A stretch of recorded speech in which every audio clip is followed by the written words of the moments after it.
नमस्कार। 2 साल मोदी सरकार के होने जा रहे हैं और ये मौका है पीछे मुड़कर देखने का अपनी उपलब्धियों को और अपने विस्तार को। भारतीय रेल की सेहत में किस प्रकार का सुधार इन 2 सालों में आया है, यात्री सुविधाओं में किस तरह का विस्तार हुआ है, इजाफा हुआ है और रेलवे की बुनियादी ढांचे को कितना बल और कितनी मजबूती मिली है। आज इसी बारे में बात करने के लिए हमारे साथ केंद्रीय रेल मंत्री सुरेश प्रभु जी मौजूद हैं। बहुत बहुत स्वागत है सुरेश प्रभु जी। बहुत बहुत धन्यवाद। तो अगर हम भारतीय रेल की बात करें तो ये हमारी जीवन रेखा है, सुख दुख की हमारी साथी है। तो इस तरह से देखा जाए तो 2 दायित्व आपके ऊपर आते हैं। एक तो रेलवे से जुड़ा हुआ सामाजिक दायित्व कि वो सुगम बनी रहे, सस्ती बनी रहे और साथ ही वो एक कमर्शियल कंपनी की तरह भी चल सके। ये एक दोहरी जिम्मेदारी है। इस दोहरी जिम्मेदारी को निभाते हुए किस तरह का विस्तार और विकास रेलवे को इन 2 सालों में मिला है? बिल्कुल आपकी बात सही है कि एक तरफ तो लोग ये चाहते हैं कि कम से कम दाम में बहुत अच्छी सुविधाएं मिले, स्पीड इतनी हो कि हवाई जहाज से भी अच्छी हो तो भी कोई बुरी बात नहीं, लेकिन उसके लिए जो काम करने की आवश्यकता है वो भी फौरन हो जाए। 1-2 दिन में क्यों नहीं हो सकता है? तो जब हमने ये सरकार बनाई तो हमारे देश के ये पहले ही प्रधानमंत्री है मोदी जी कि जिन्होंने अपना पूरा ध्यान रेल के विकास में लगाया और ये सोच के कि रेल का विकास जितना तेजी से होगा, जितना ज्यादा होगा, उतना ही देश का विकास भी उसके साथ जुड़ा हुआ है। ये समझ के उन्होंने काम की शुरुआत की और आपने बिल्कुल सही कहा कि बहुत सारी चीजों के ऊपर ध्यान रखना पड़ता है और किसी मंत्रालय को ये नहीं करना पड़ता है। एक ही मंत्रालय जो अपना अलग बजट पेश करता है, इसके लिए बजट को भी ध्यान में रखना चाहिए, बजट प्रॉफिट में होना चाहिए, वो देखना चाहिए। अभी तक प्रॉफिट में रखा है। नंबर 2, हमको ये भी देखना चाहिए कि हमारी आमदनी बढ़ती रहे। आमदनी के 2 ही स्रोत है, एक तो किराया बढ़ाया जाए या तो माल भाड़ा जो चलता है उसके ऊपर ज्यादा कुछ बोझ डाला जाए। अभी तो ऐसी स्थिति में कि माल भाड़ा कम करने की जरूरत है, नहीं तो हमारी जो आमदनी आती है 2/3 जिस स्रोत से वही खत्म हो जाएगी। दूसरी तरफ आज जो देश की रेल में जो कमियां हैं उसको दूर करने के लिए बहुत लंबे समय से काम करने की जरूरत थी जो नहीं किया गया। इसलिए आज हमको लॉन्ग टर्म प्लानिंग की भी जरूरत है, क्योंकि आज यदि हम शुरुआत करते हैं किसी भी चीज की नई लाइन डालने की तो 4 साल लगेंगे, कम से कम 3 साल तो कम से कम लगेंगे। तो ये सोच के आज नहीं करेंगे तो 3-4 साल बाद में जो समस्या होगी और ज्यादा होगी। इसीलिए आज उसकी शुरुआत करनी चाहिए, लेकिन उसका नतीजा आज नहीं दिखेगा, 4 साल बाद दिखेगा। साथ ही में यह भी आवश्यक था कि जो हमारी सुविधाएं हैं वो पानी पीने की समस्या हो, खान पान सेवा हो, हमारी जल्दी ट्रेन चलने वाली उसकी पंक्चुअलिटी हो, हमारे टिकटिंग किस तरह से किए जाते हैं उसके बारे में हो, लिनन किस तरह से लोगों को दिया जाता है, ये सभी चीजों के ऊपर तो हमने ये सभी चीजों के ऊपर जो अभी मैंने बताया साथ ही में काम करने की शुरुआत की। और मुझे कहने के लिए खुशी है कि हमने जो पहला बजट बनाया पिछले साल का, उसमें हमने एक प्लान दिया था कि 1 साल का बजट है लेकिन 5 साल का विजन है। तो 1 साल का बजट पहले बना, दूसरा बजट इस साल में बना। दोनों बजट अपने आप में बदलाव भी लाते हैं लेकिन एक दूसरे से जुड़े हुए भी है, क्योंकि जैसे 2 कंपार्टमेंट होते हैं ट्रेन के, तो कंपार्टमेंट वैसे तो अलग होते हैं लेकिन कंपार्टमेंट साथ में नहीं चलेंगे तो ट्रेन नहीं पहुंच जाएगी। इसी तरह से हमने बजट को भी जोड़ के रखा है। और मुझे कहने के लिए खुशी है कि 139 चीजों के ऊपर हमने क्या एक्शन ली थी उसके बारे में जानकारी हमने पूरे सदन को, लोकसभा को, राज्यसभा को अवगत कराया जब मैंने बजट प्रेजेंट किया था। तो मुझे लगता है कि काफी उपलब्धियां हैं, लेकिन यदि आप मुझे पूछेंगे कि क्या मैं पूरी तरह से खुश हूं, बिल्कुल नहीं। मैं इस बात के लिए खुश हूं कि काम शुरू हुआ है, लेकिन इस बात के लिए खुश नहीं हूं कि जब तक वो काम पूरा नहीं होता उसके नतीजे सही माने में लोगों को नहीं दिखते। बहुत सारे लोग आके मुझे कहते हैं बहुत अच्छा हो रहा है, लेकिन अभी मैं भी खुश नहीं हूं, क्योंकि मैं इतने छोटे चीजों के ऊपर खुश होने वाला नहीं हूं। मैं चाहता हूं कि रेल का पूरी तरह से ट्रांसफॉर्मेशन होने की आवश्यकता है, उसके लिए समय लगेगा, वो भी मैं मानता हूं। सुरेश प्रभु जी, आप तो खुश नहीं होंगे, लेकिन जो यात्री है वो भी दिल मांगे मोर वाले उसी पे ही चलता है। ये बताइए कि यात्री सुविधाओं की अगर हम बात करें, बहुत सारी ऐसी चीजें हैं जिनमें आपने बढ़ोतरी की है, इजाफा किया है। कौन सी ऐसी खास चीजें हैं जो कि आपको लगता है कि यात्रियों को इस समय में फायदा पहुंचा रही हैं? और जिस प्रकार का आपके पास फीडबैक आ रहा है उससे लग रहा है कि रेलवे में जो यात्री सुविधाओं का कभी अभाव हुआ करता था उस मामले में हम पटरी पर चल निकले हैं।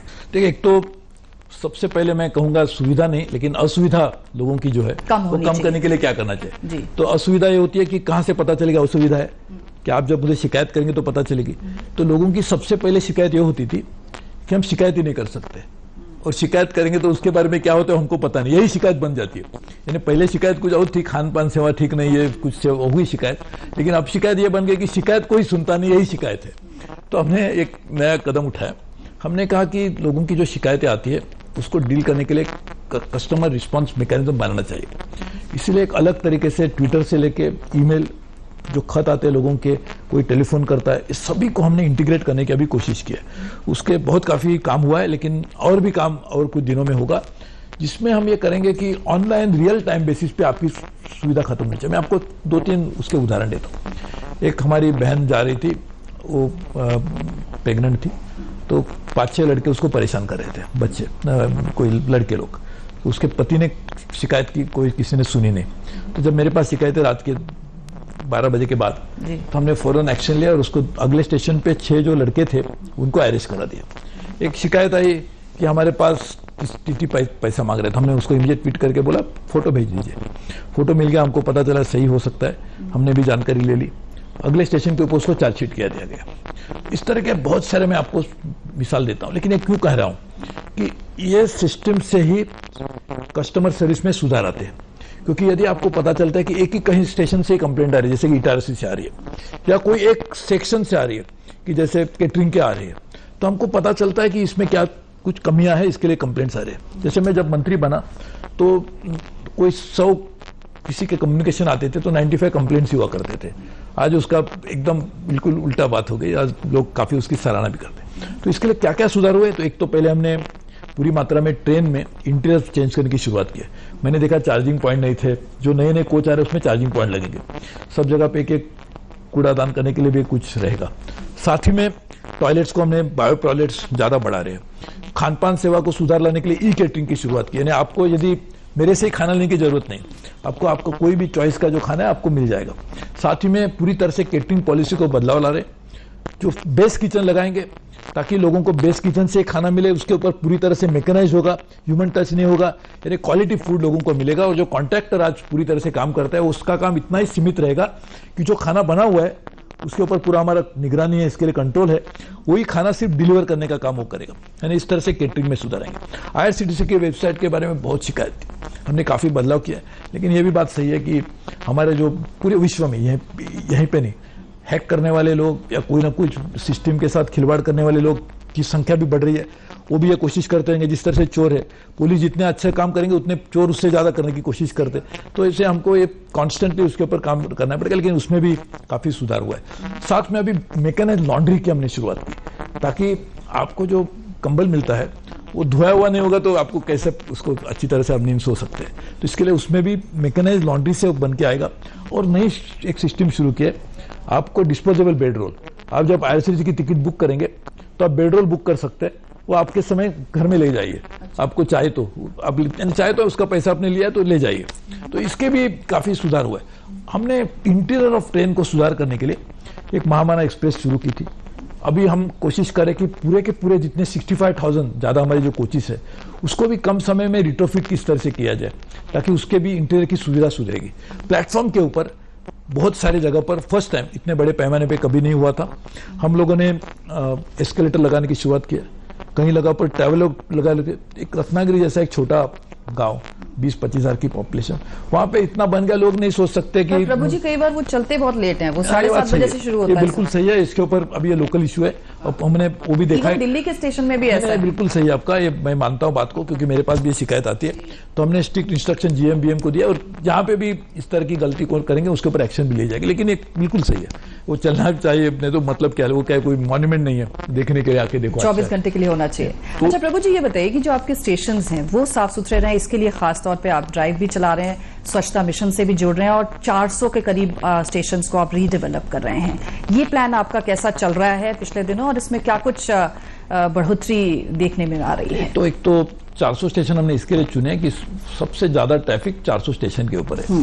यानी 400 स्टेशन ठीक करेंगे तो ऑलमोस्ट 85% लोग जहां से ज्यादा सफर करते हैं उनके लिए राहत मिल जाएगी। तो ये बहुत एम्बिशियस कार्यक्रम है, लेकिन उसकी शुरुआत हुई है। पहला टेंडर इशू हो गया जो हमने हबीबगंज भोपाल के लिए, साथ ही में और नए स्टेशन 7-8 स्टेशन के ऊपर सूरत का भी काम चल रहा है, इस तरह मैंने प्रोसेस चल रहा है। बाकी सभी स्टेशनों के ऊपर बहुत जगह पर हमने वो डेलीगेट किया है कि वेस्टर्न जनरल मैनेजर वो देखेंगे, उसको करेंगे। तो बहुत सारे जनरल मैनेजर ने इनिशियल, क्योंकि पीपीपी मॉडल पे है, तो लोगों को अवगत करने के लिए क्या है ये कॉन्सेप्ट, क्या है, किस तरह से होगा, क्योंकि इतने बड़े पैमाने पे, इतने पैर छोड़ दीजिए, एक भी इंडिया में तो एक भी नहीं हुआ था पहले। पीपीपी मॉडल पे एग्जिस्टिंग स्टेशन को रीडेवलप करने का काम देश में हुआ ही नहीं था। तो इसके लिए लोगों को भी पता चलना चाहिए कैसे होगा। दूसरी बात यह है कि जहां पर ये रीडेवलप होगा स्टेशन, उधर नीचे ट्रेन चलती रहेगी, यानी जो आज इतना बड़ा ट्रैफिक है वो भी उधर चलते रहेगा, और साथ साथ में आपको उसको रीडेवलप करना है। बहुत ही कॉम्प्लेक्स इशू है, लेकिन उसको हम कर रहे हैं। लेकिन मैं आपको कहता हूं, जो प्लान बना है उसको भी 4-5 साल लगेंगे। जब दिल्ली एयरपोर्ट का भी लोग बहुत शिकायत करते थे, अभी बनने के बाद लोग खुश हो गए, लेकिन उसको भी 6-7-8-10 साल लगे ही लगे। तो उसी तरह से जब ये बनेगा, आपको नई दिल्ली स्टेशन का भी मैं प्लान एक दिन दिखाऊंगा। आप कहेंगे नई दिल्ली स्टेशन है या एयरपोर्ट ने, कोई एयरपोर्ट से भी अच्छा प्लान बने। मैं आपको रियली कर रहा हूं, तो अभी ये कोशिश करके जल्दी से जल्दी होना चाहिए, लेकिन बहुत कॉम्प्लेक्सिटीज है उसमें, लेकिन करेंगे। लेकिन ये भी काम शुरू हुआ है, और ये काम पूरा करने के लिए हम पूरी तरह से कोशिश कर रहे हैं। प्रभु जी, सबसे बड़ी बात जो रेलवे से जुड़ी है वो ये होती है कि साहब एक्सीडेंट्स वाली बात जो है, और हमें पता चला है, और आप तो आंकड़ों के बारे में और ज्यादा अच्छे से हमें बताएंगे कि इसमें कमी आई है। लेकिन कोई भी यात्री जब रेल में सफर करना चाहता है तो वो यही सोचता है कि वो जो है पूरी तरह से सेफ उसकी जर्नी हो। उसके लिए खासतौर पर रेलवे ने इन 2 सालों में क्या कुछ प्रयास किए हैं? एक तो आपने सही कहा कि हादसों की संख्या बड़ी मात्रा में कम हुई है, लेकिन उससे मैं खुश नहीं हूं। मैं जो समझता हूं कि 0 एक्सीडेंट होना चाहिए, इसीलिए मैंने जापान में गया था। हमने जापान के साथ में एक करार किया है। उनको हमने बताया है कि जापान वर्ल्ड में सबसे ज्यादा अच्छी सेफ्टी रिकॉर्ड रखने वाला देश है, यूरोप से भी अच्छा, और कहीं और कोई किसी भी देश से अच्छा। तो इसलिए उनके साथ में हम लोग यदि सहयोग करेंगे तो हमको ही पता चलेगा। इसके लिए 0 एक्सीडेंट मिशन हम लोगों ने लॉन्च करने का भी शुरुआत करेंगे। उसके लिए अनमैन्ड लेवल क्रॉसिंग को दूर करना, सिग्नलिंग व्यवस्था में पूरी तरह से बदलाव लाना, ट्रैक्स जो है तो ट्रैक्स को भी काफी मात्रा में उसमें बदलाव लाना, साथ ही में ट्रेनिंग, बिकॉज वो भी इंपॉर्टेंट है। Human error is also one of the responsible cause, तो उसको भी ठीक करना। यानी ये सभी चीजों के ऊपर काम करने के लिए शुरुआत की। 1 लाख करोड़ रुपए की शायद जरूरत होगी, तो पैसे कैसे लाएंगे उसके बारे में भी सोच रहे, लेकिन ये बिल्कुल जरूरी है। हमने ट्रेनिंग के लिए भी काम किया, और आज ही जो हमारे फेडरेशन है, यूनियंस बड़े, उनको भी मैंने सबको बुला के बातचीत की है। उन्होंने भी कहा हम सहयोग करेंगे, क्योंकि ये काम एक टीम वर्क है। समझो कुछ कपलिंग टूट जाता है तो भी ट्रेन डिरेल होती है। ट्रैक को देखा नहीं, आपने छोटी सी नजरअंदाजी कर दी, उसमें हादसा हो गया। यानी छोटी छोटी बात से बड़े हादसे हो जाते हैं। और छोटी छोटी बात देखने के लिए सिर्फ टेक्नोलॉजी का काम नहीं आएगी, तो उसके लिए लोगों का भी एक ह्यूमन एरर को भी अवॉइड करना होगा। तो उसके लिए यूनियंस और फेडरेशन का भी सहयोग लगेगा। उसके लिए भी आज भी मैंने बात की है, तो मुझे लगता है वो भी हम काम करेंगे। एक छोटा सा ब्रेक यहाँ पर हम लेते हैं। हम केंद्रीय रेल मंत्री सुरेश प्रभु जी के साथ हैं, उनसे बातचीत हो रही है। एक छोटा सा ब्रेक और तुरंत हाजिर होते हैं। सुबह का सही आगाज ताजा खबरों के साथ, सुर्खियों के आईने से देश विदेश की सही तस्वीर और दिन के हर पहलू पर नजर। नया सवेरा सोमवार से शुक्रवार सुबह 7 बजे सिर्फ डीडी न्यूज पर।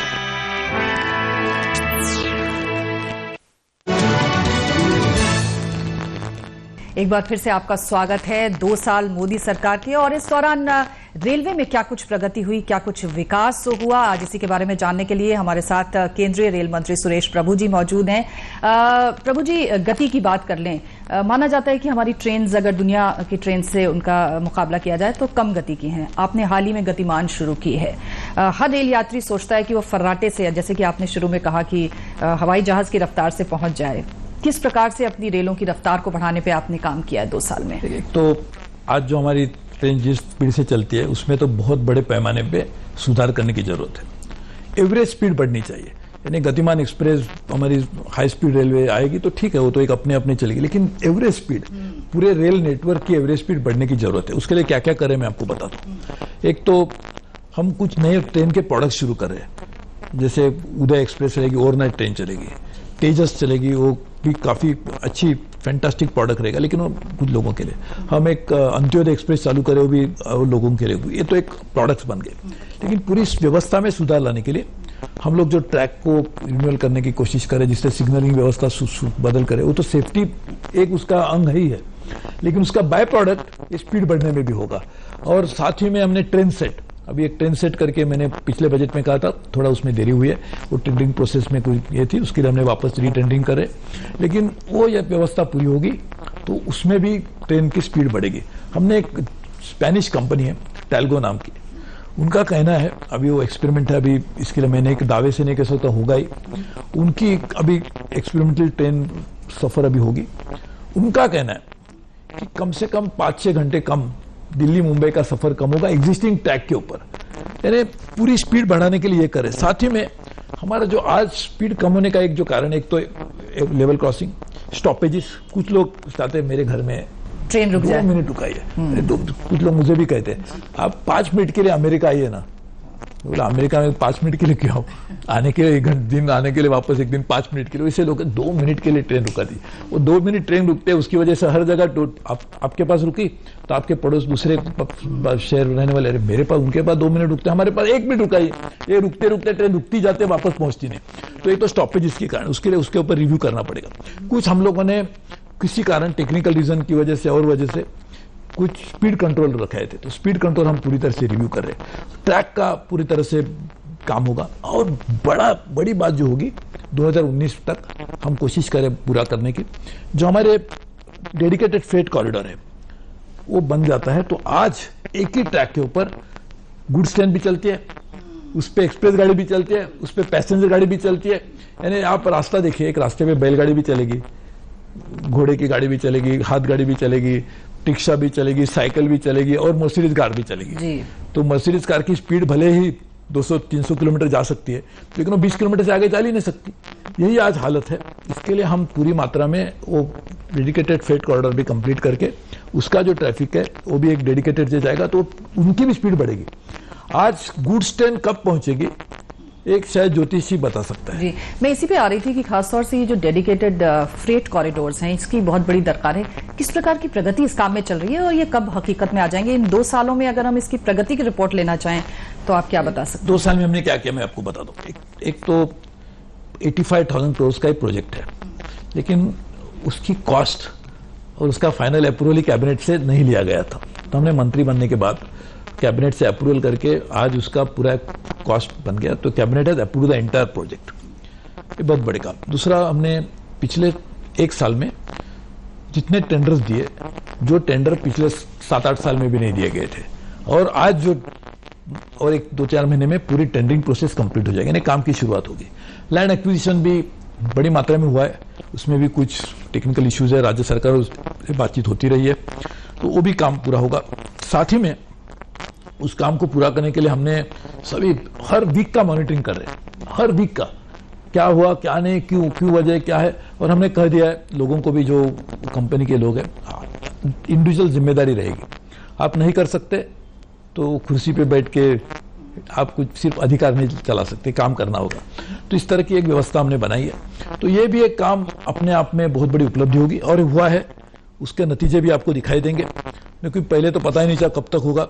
वैसे 2020 का टारगेट था, मैंने 1 साल और भी कम किया है। देखते हैं, अभी पूरी तरह से कोशिश में लगे हुए हैं। जी, हम जानते हैं कि हमारी ट्रेन्स में भीड़ भाड़ बहुत है, और जब टिकट बुक कराने के लिए आदमी जाता है तो उसे लगता है कि काफी दिन पहले हो तो शायद एक अदर टिकट उसे मिल पाएगा। ये बताइए कि इस दृष्टि से खासतौर से गाड़ियों में भीड़ भाड़ को कम करने के लिए क्या कुछ ऐसे एफर्ट आपने किए हैं? तो एक तो हमने एक बजट में मैंने कहा कि जहां जहां जितनी भीड़ वाली ट्रेन है उसके 2 अनरिजर्व्ड बोगीज हम ज्यादा लगाएंगे।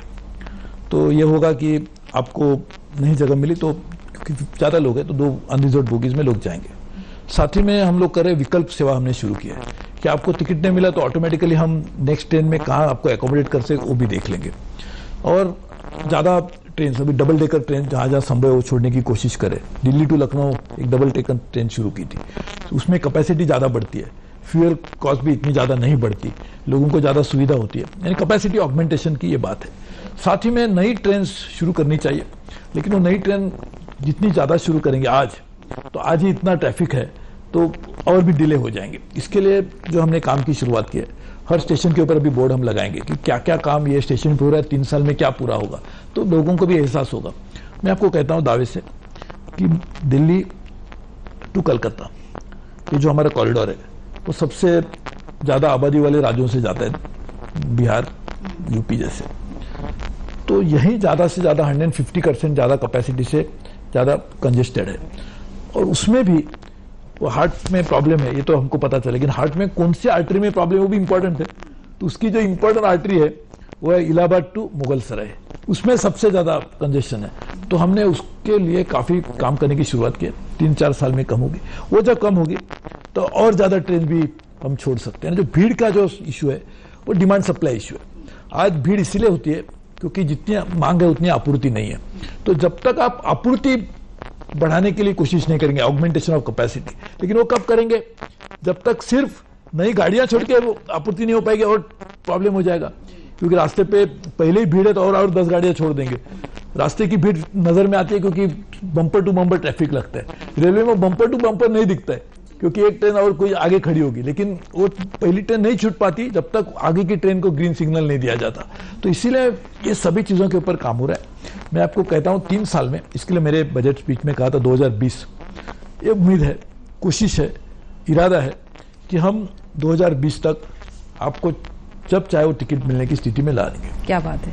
प्रभु जी, ये बताइए कि अब आपकी जो रेलवे की वित्तीय सेहत है, पैसा, निवेश, उसके लिए क्या कुछ प्रबंध कर रहे हैं आप? हमने सुना अभी बहुत बड़ा एफडीआई के रूप में भी आपको निवेश प्राप्त हुआ है। किस प्रकार से इस निवेश की भूख को पूरा करेगी रेलवे? मैं आपको एक मिसाल देता हूं। जो मैंने कहा था कि हम 8,50,000 करोड़ रुपए रेलवे में 5 साल में निवेश करेंगे, उससे ज्यादा निवेश चीन हर साल में रेलवे में करते आया है पिछले 30 साल से।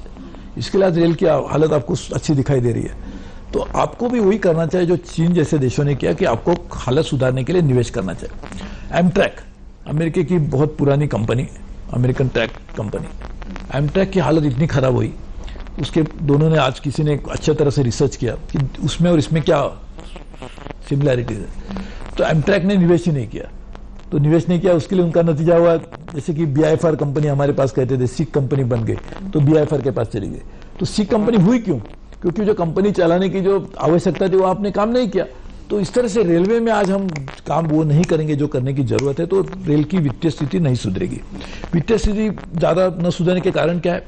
एक, सिर्फ फ्रेट और फेयर, ये दोनों इनकम के स्रोत निर्भर रहना। हमने फर्स्ट टाइम कुछ दिन पहले हमने एक नया डायरेक्टरेट खोला है, नॉन फेयर रेवेन्यू, जो पूरे विश्व में जापान जैसे देशों में 30% उनकी जी आयु है, आमदनी है, वो आती है नॉन फेयर रेवेन्यू से, हमारे नॉन रेल रेवेन्यू से। हमारे पास 1% भी नहीं है।